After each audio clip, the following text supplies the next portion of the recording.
बिस्मिल्लाहिर्रहमानिर्रहीम। अस्सलाम वालेकुम डियर स्टूडेंट्स, मेरा नाम काशिफ ज़िया है और सुपीरियर स्कूल बकर की तरफ से आपको पढ़ाने का मौका मिला है। मैं आपको केमिस्ट्री पढ़ाऊंगा और आज हम केमिस्ट्री का चैप्टर पढ़ेंगे इन्वायरमेंटल केमिस्ट्री, माहौलियाती केमिस्ट्री। इन्वायरमेंटल केमिस्ट्री के इस चैप्टर में हम एटमॉस्फेयर के बारे में पढ़ेंगे, composition of atmosphere and layers of atmosphere.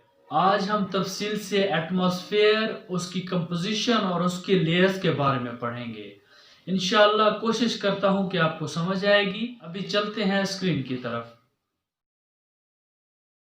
Atmosphere ज़मीन के गिर्द मुख्तलिफ गैसेस का गिलाफ होता है। यह ज़मीन की सतह से ऊपर की जानिब मुसलसल किसी हद के बगैर फैला हुआ है। एटमॉस्फेरिक मास का तकरीबन 99% हिस्सा 30 किलोमीटर तक की सतह के अंदर है और 75% हिस्सा पहले 11 किलोमीटर में मौजूद है। वॉल्यूम के लिहाज से एटमॉस्फेयर की फीसद composition nitrogen, oxygen, argon, carbon dioxide वगैरह मौजूद होते हैं। हमारा सैयारा ज़मीन 4 कुदरती सिस्टम्स पर मुश्तमिल होता है।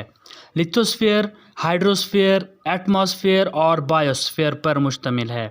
ज़मीन पर ज़िंदगी बसर करने के लिए इन सिस्टम्स के बारे में जानना और समझना हमारी ज़रूरत है। एटमॉस्फेयर 4 लेयर्स पर मुश्तमिल है जो ज़मीन की सतह से ऊपर की तरफ फैले हुए हैं। ऊपर की जानिब गैसेस की कंसंट्रेशन बतदरीज कम होती है, जिसके नतीजे में प्रेशर भी बतदरीज कम हो जाता है, लेकिन एटमॉस्फेयर का टेम्परेचर बतदरीज तब्दील नहीं होता। टेम्परेचर में तब्दीली की बिना पर एटमॉस्फेयर को 4 रीजन्स में तकसीम किया गया है: ट्रोपोस्फेयर, स्ट्रेटोस्फेयर, मीजोस्फेयर और थर्मोस्फेयर।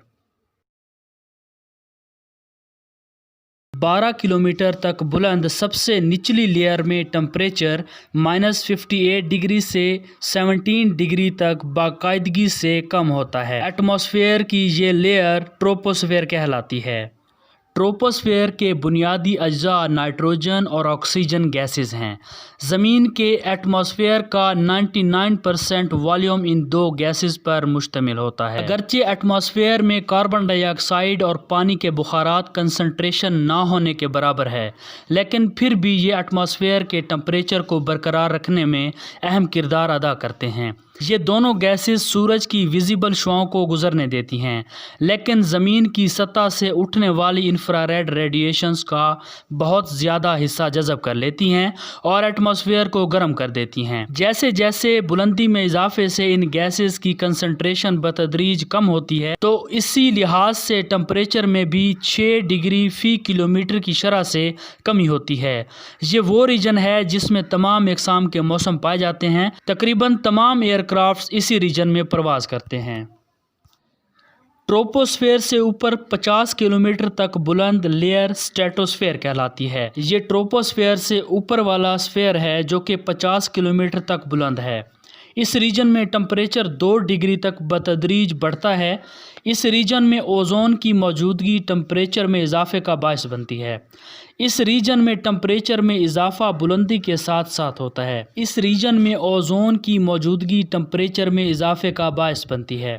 इस रीजन में टेम्परेचर में इजाफा बुलंदी के साथ साथ होता है, जैसा कि स्ट्रेटोस्फेयर के नीचे वाली लेयर का टेम्परेचर तकरीबन -58 डिग्री और ऊपर वाली लेयर का टेम्परेचर तकरीबन 2 डिग्री होता है। स्ट्रेटोस्फेयर में टेम्परेचर की 3 लेयर्स मौजूद होती हैं। ऊपर वाली लेयर में मौजूद ओजोन सूरज से आने वाली बहुत ज़्यादा एनर्जी के हामिल अल्ट्रावायलेट रेडिएशंस को जज़ब कर लेती हैं। स्ट्रेटोस्फेयर के दरमियानी हिस्से से बहुत कम अल्ट्रावायलेट रेडिएशंस गुजर रही होती हैं। यहाँ ऑक्सीजन एटम और ऑक्सीजन गैस दोबारा ओजोन बनाने के लिए मिलती हैं, जो कि एक एक्सोथर्मिक रिएक्शन है। इस रीजन में ओजोन के बनने की वजह से ओजोन की लेयर बन जाती है। स्ट्रेटोस्फेयर के निचले हिस्से तक बहुत ही कम अल्ट्रावायलेट रेडिएशंस पहुँच पाती हैं, तो इसीलिए यहाँ मोनो एटॉमिक ऑक्सीजन नहीं पाई जाती और ना ही ओजोन बनती है। स्ट्रेटोस्फेयर के ऊपर मीजोस्फेयर की लेयर होती है जो कि 85 किलोमीटर तक बुलंद है।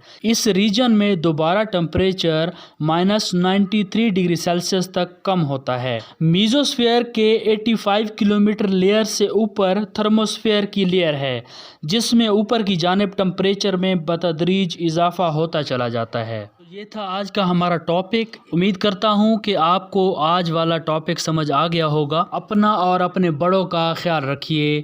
اللہ آپ کو شفائے کاملہ نصیب کرے. اللہ حافظ.